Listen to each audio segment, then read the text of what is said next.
இலுப்பூர் என்ற ஊரில் ராமன் சோமன் என்று இரு நண்பர்கள் இருந்தனர். இருவரும் ஓரளவு படித்திருந்த போதிலும் எவ்வித உத்தியோகமும் கிடைக்காமல் தம் ஊரில் ஏதேதோ வேலைகளை செய்து பிழைத்து வந்தனர்.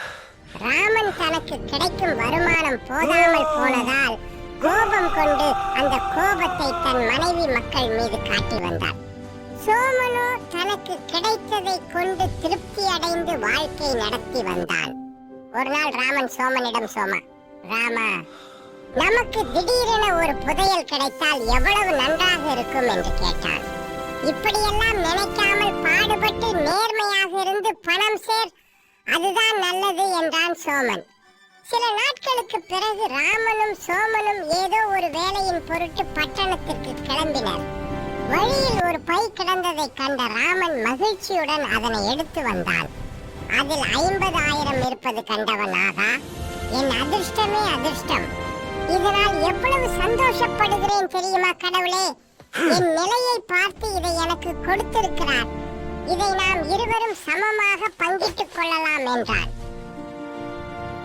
சோமனோ, வேண்டாம், இது யாரோ தொலைத்து விட்ட பணம், நாம் இப்பயே கிராம அதிகாரியிடம் ஒப்படைத்து விட்டால் அவர் விசாரித்து இதை உரியவரிடம் சேர்த்து விடுவார். அதனால் பணம் உரியவரிடம் சேர்ந்து விடும். மற்றவர் பணத்துக்கு நாம் ஆசைப்படக்கூடாது. நாமே உழைத்து பணம் சம்பாதித்து கிடைத்ததை கொண்டு திருப்தியுடன் வாழ்வதுதான் நல்லது என்றார். ராமனோ, முடியாது, எனக்கு கிடைத்ததை நான் ஏன் கொடுக்க வேண்டும், வழியில் எனக்கு கிடைத்தது, இது யாருக்கு சொந்தம் என்பதும் எனக்கு தெரியாது. பணம் கிடைத்த போதும் நீயும் என்னுடன் இருந்தாய், அதனால் உனக்கும் நான் பங்கு கொடுத்தே ஆக வேண்டும். அதனால் நீ பாதி பணத்தை வாங்கிக்கொள் என்று 25,000 அவனது பையில் திணித்தான். சோமன் பதில் பேசாமல் இருந்தார்.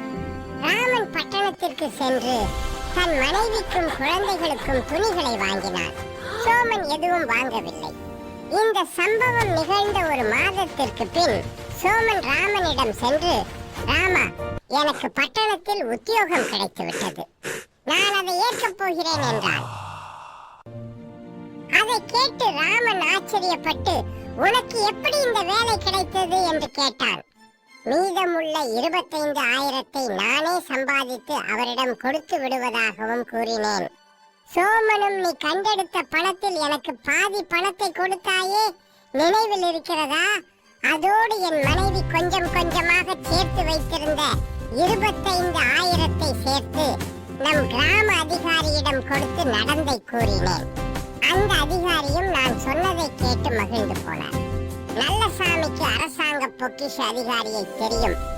அவரும் விசாரித்து அந்த பணத்தை நம் ஊரில் காய்கறி வியாபாரம் செய்யும் நல்லசாமியின் பணம் என அறிந்து அவனிடம் ஒப்படைத்து என்னை பற்றி சொன்னார்.